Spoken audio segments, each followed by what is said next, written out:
What is happening, y'all? Mr. Koopa here. Welcome back to Metal Gear Solid 3 Snake Eater Extreme Difficulty Playthrough. I stumbled on my words there, and here we go. Once we go over this ridge, it is the final boss, which is ironically against the boss. So, without further ado, here we go. Come on, Eva.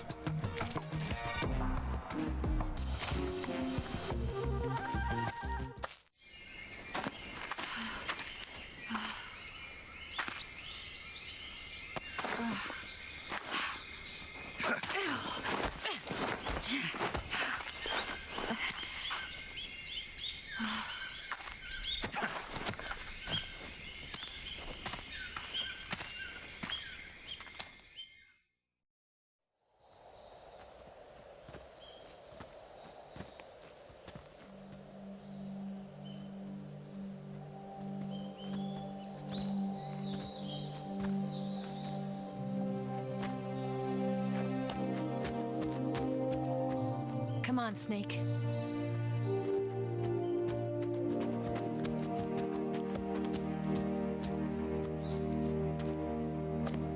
We made it. We made it.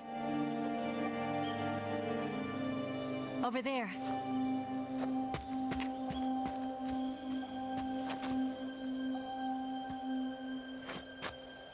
It's the boss, isn't it?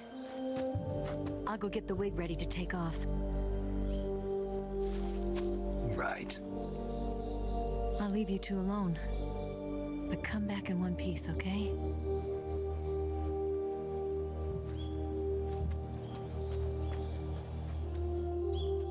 Promise me!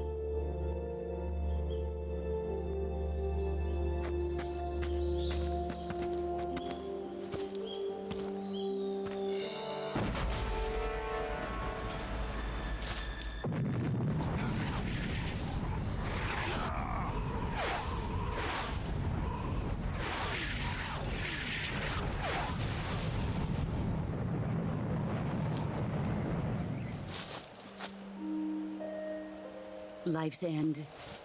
Isn't it beautiful? It's almost tragic. When life ends, it gives off a final lingering aroma. Light is but a farewell gift from the darkness to those on their way to die.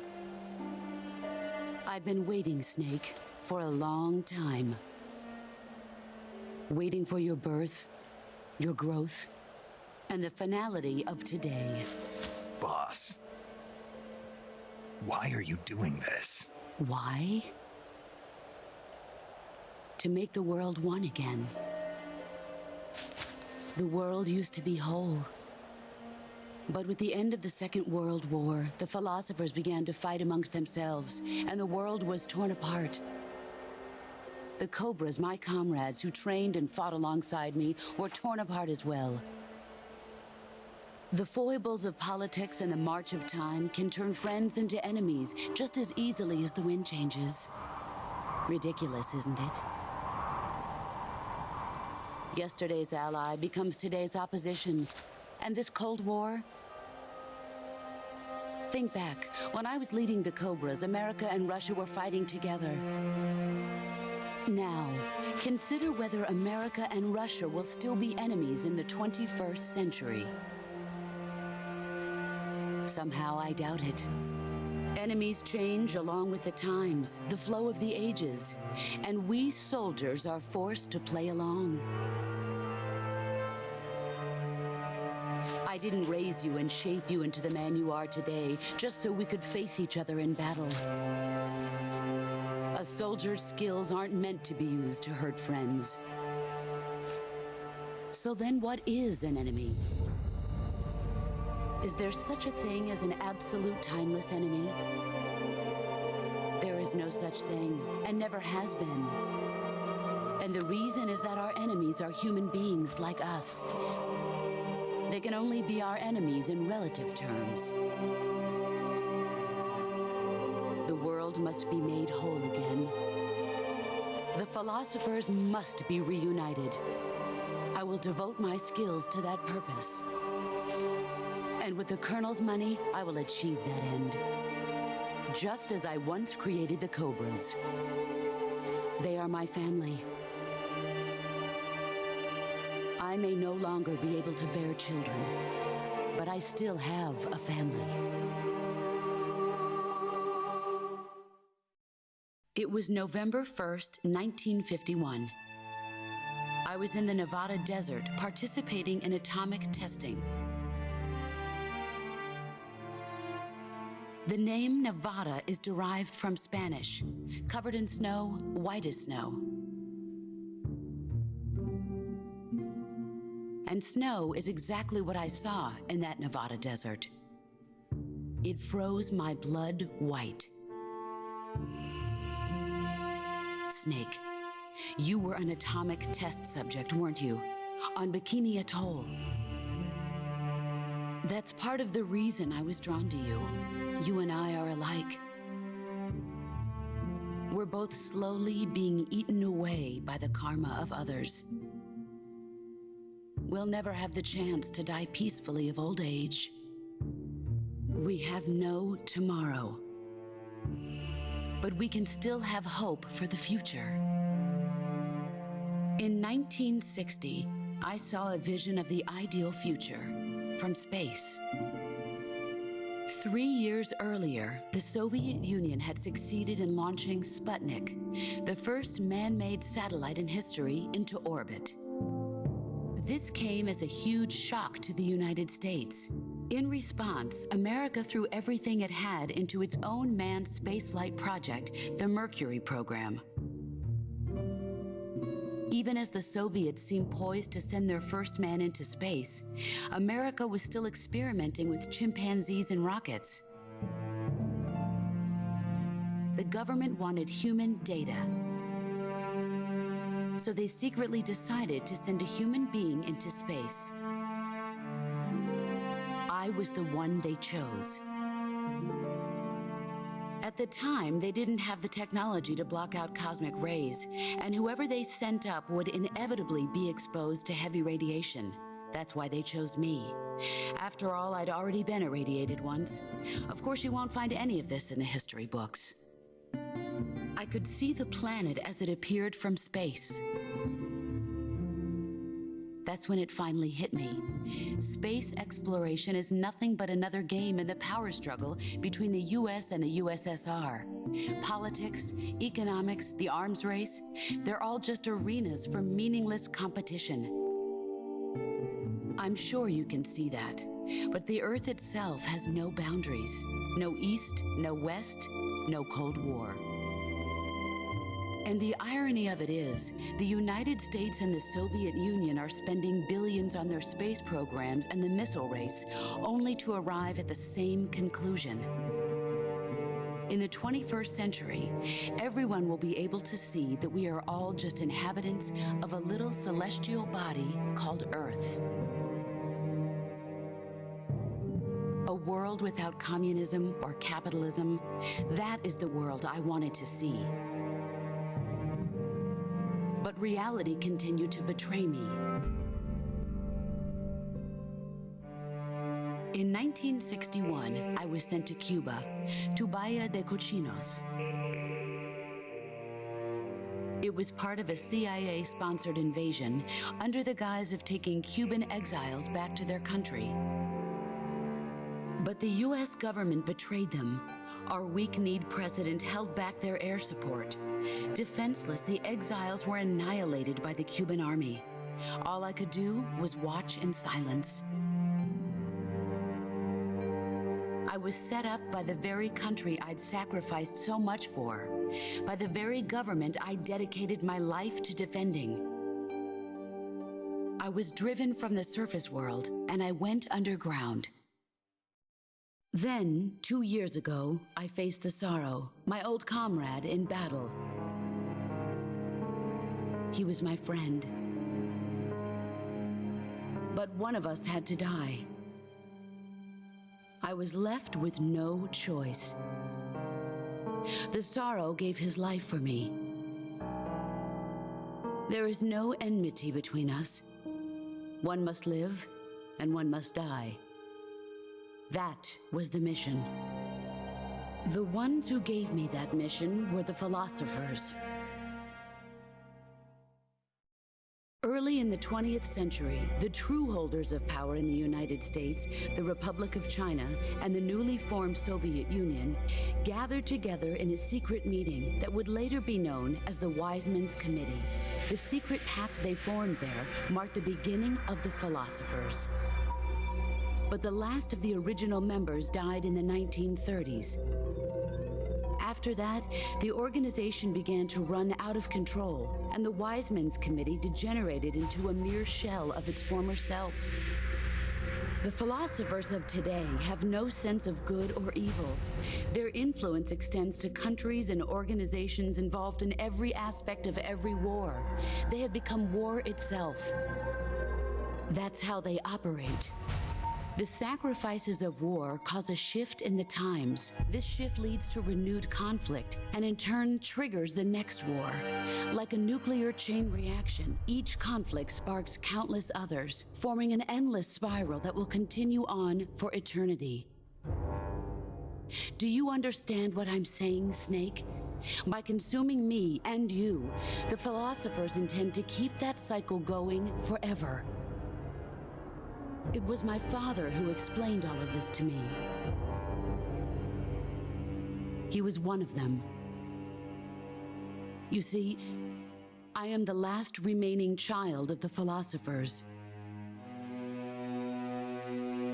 But after he revealed the truth, my father was killed by that same shapeless, formless organization. And my father isn't the only thing the philosophers have taken from me. In June of 1944, the Cobras and I took part in the landing at Normandy. We'd been given a top-secret mission to locate and destroy enemy V-2 rocket installations. I was pregnant at the time. The sorrow was the father. I gave birth on the field of battle. A beautiful baby boy. But my child was snatched away from me by the philosophers.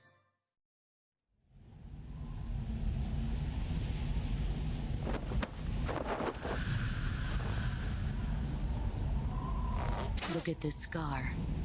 This is proof that I was once a mother. I gave up my body and my child for my country. There is nothing left inside me now. Nothing at all. No hatred, not even regret. And yet sometimes at night, I can still feel the pain creeping up inside me, slithering through my body like a snake.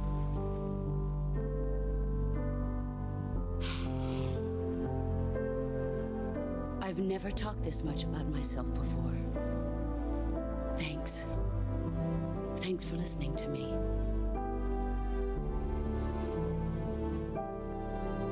I feel content. Snake, commence the operation. I raised you. I loved you. I've given you weapons, taught you techniques, endowed you with knowledge. There is nothing more for me to give you. All that's left for you to take is my life, by your own hand. One must die, and one must live. No victory, no defeat. The survivor will carry on the fight. It is our destiny. The one who survives will inherit the title of boss. And the one who inherits the title of boss will face an existence of endless battle. I'll give you 10 minutes. In 10 minutes, MiGs will come and bomb the hell out of this place. If you can beat me in less than 10 minutes, you'll be able to escape in time. Let's make this the greatest 10 minutes of our lives, Jack. Boss. You're a soldier. Finish your mission. Prove your loyalty. Face me. Let's see what you're made of.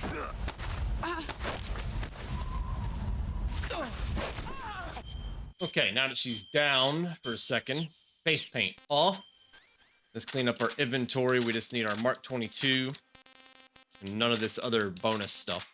Actually, I want to try it out. How much damage does the Mosin do to her?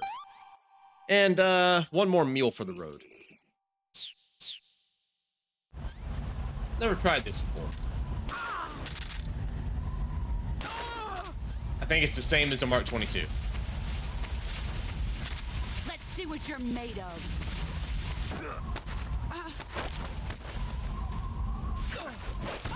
You're better than I remember. Yeah, it's about the same. So there's really no point.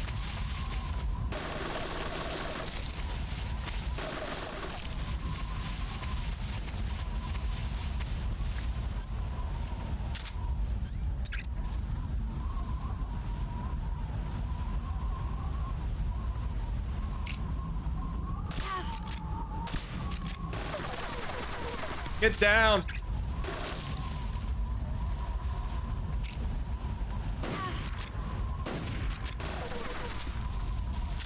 You can honestly cheese her like this.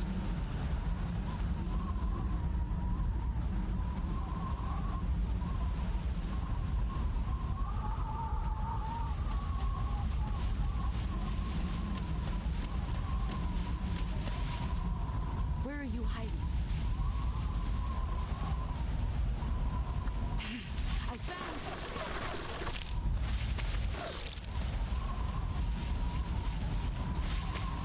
Break contact.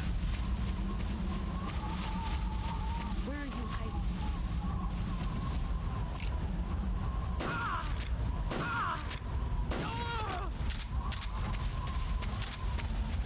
You've gotten stronger. Here I come. Oh.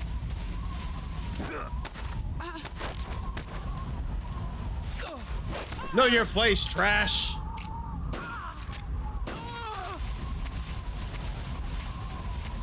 Let's see what you're made of. Oh, I messed that one up. No, I gotta know my place. Never mind. Move or you're dead.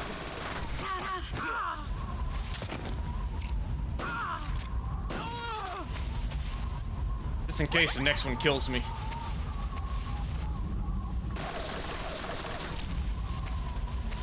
Let's see what you're made of. Oh boy.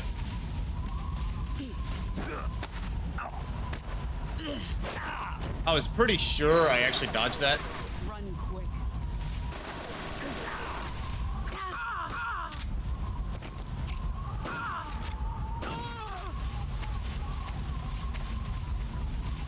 Here I come.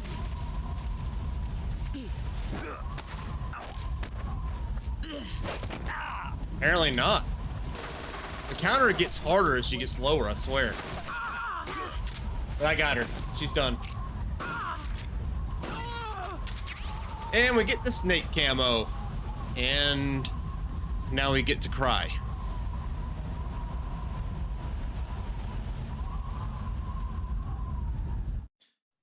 Snake is about to kill this universe's Jesus.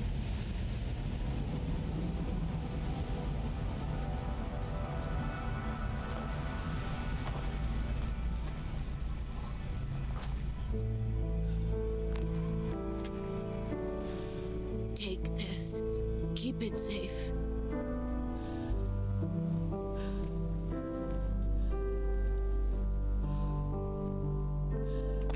It's our only hope.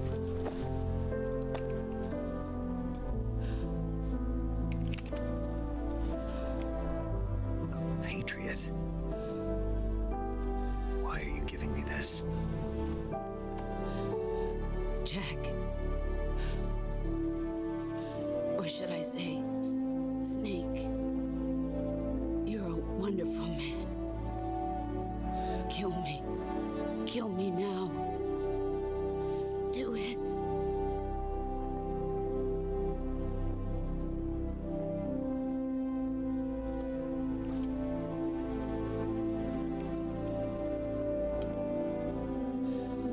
There's only room for one boss and one snake.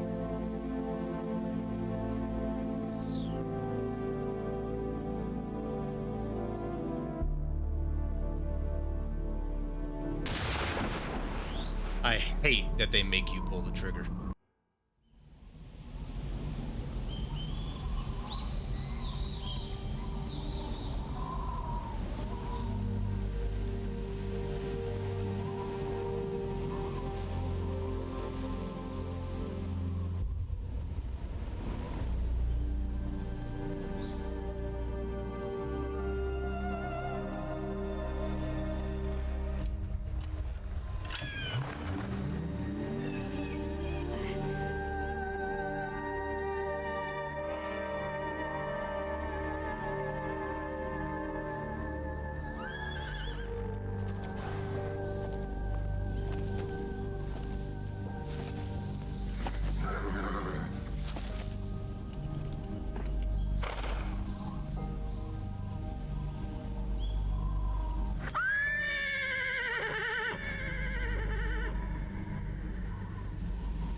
Ready to go, Snake?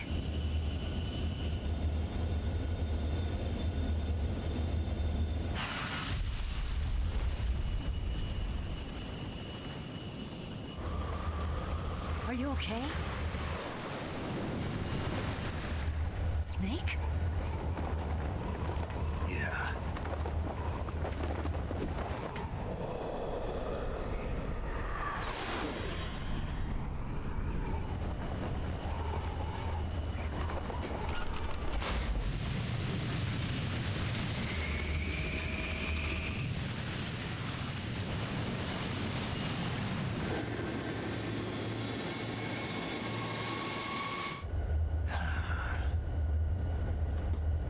I told you you could trust me.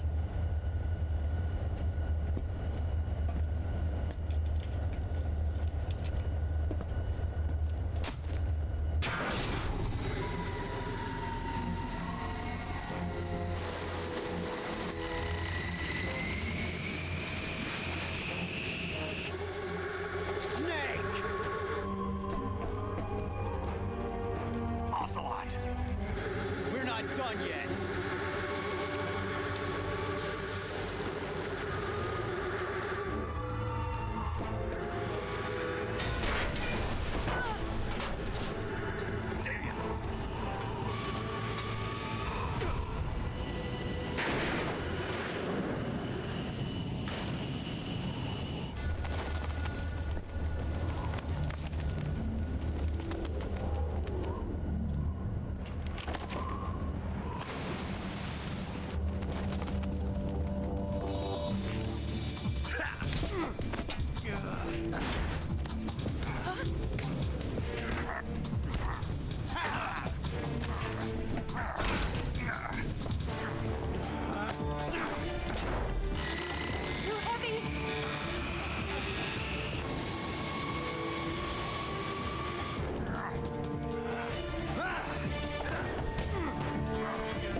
Snake, try to remember some of the basics of CQC.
I picked up a few new moves.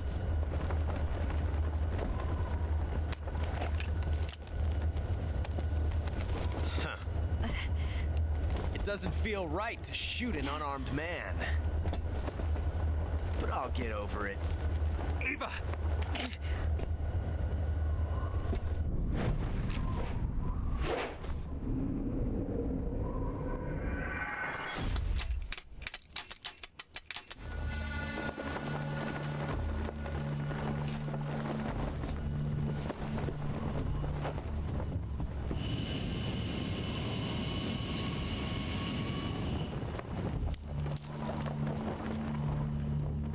What do you say to one last showdown? Yeah, all right.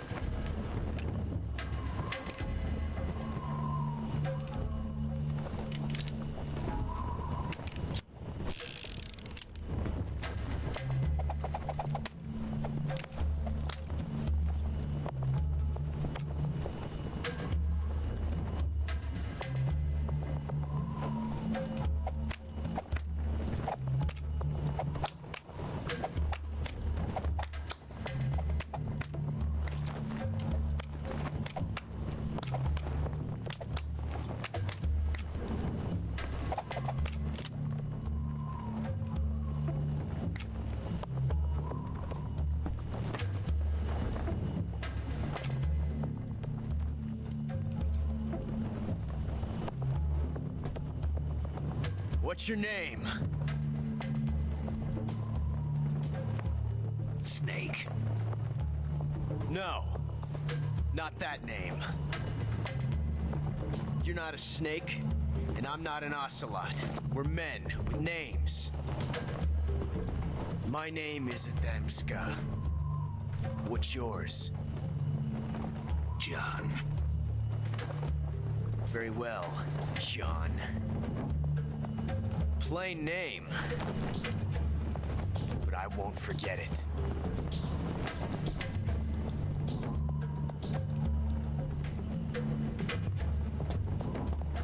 Come on! Oh, I'm right-handed, so I'll take the right gun.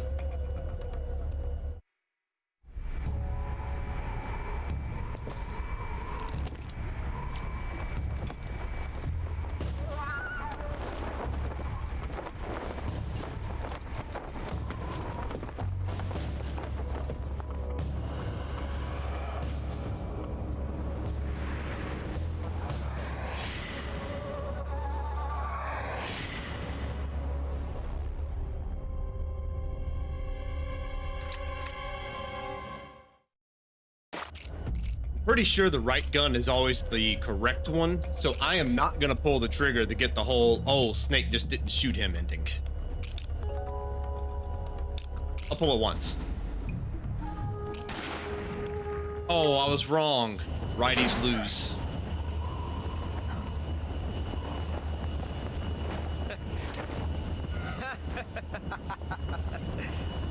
It's a blank. Oh, that was fun.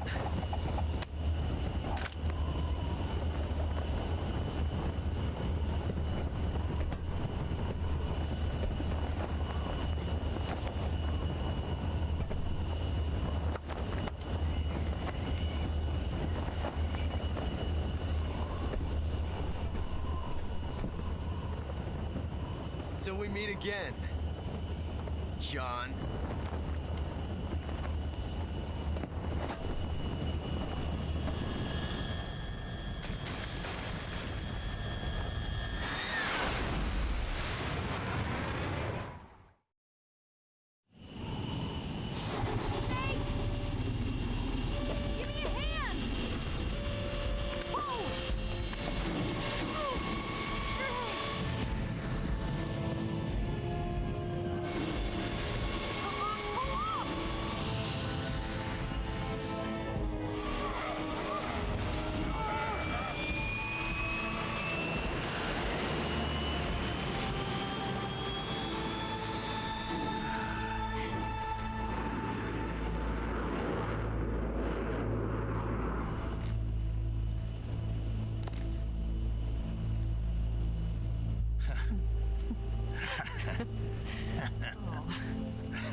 sure did.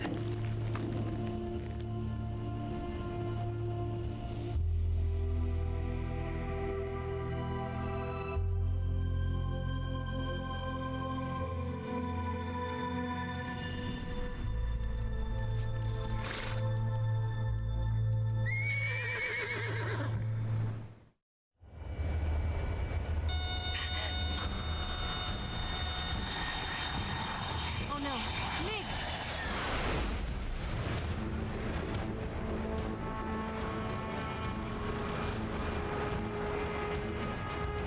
There's no way out. What are we gonna do? We've come too far to let them stop us now. Those things have got to be armed. It's no use. There's no way we can outmaneuver them.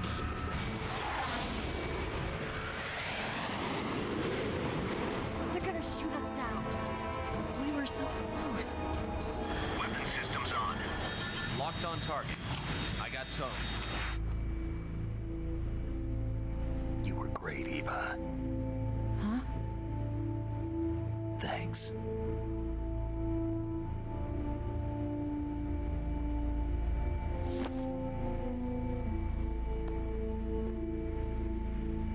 Ep.19, this is Control. Stand by for a direct order from the chairman.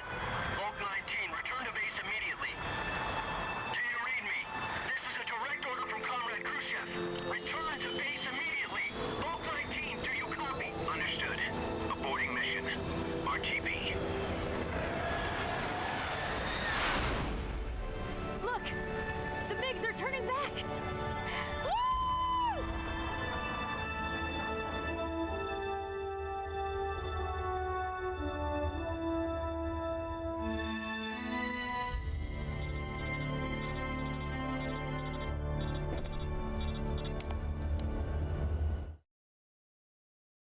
Well done, Snake. The MiGs disengaged. Most likely under orders from Khrushchev. Is this his way of helping us? Who knows? Maybe he didn't want things to get messier than they already are. Or maybe he just wanted us to owe him one. The important thing is, you made it out alive. As long as Khrushchev is with us, I don't think they'll be coming after you. It should be smooth sailing all the way to Alaska. I'm sending someone out to Galena Base to meet you. To meet me? The DCI and the President himself are waiting at Langley. Don't keep them waiting.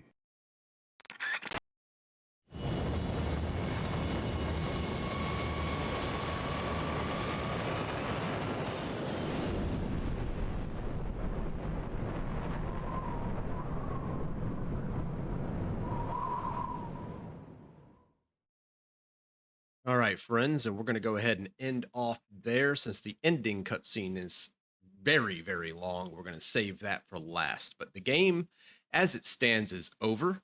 When we come back, we'll witness the ending and the closing of the original Metal Gear Solid 3. Until then, I will see you all next time.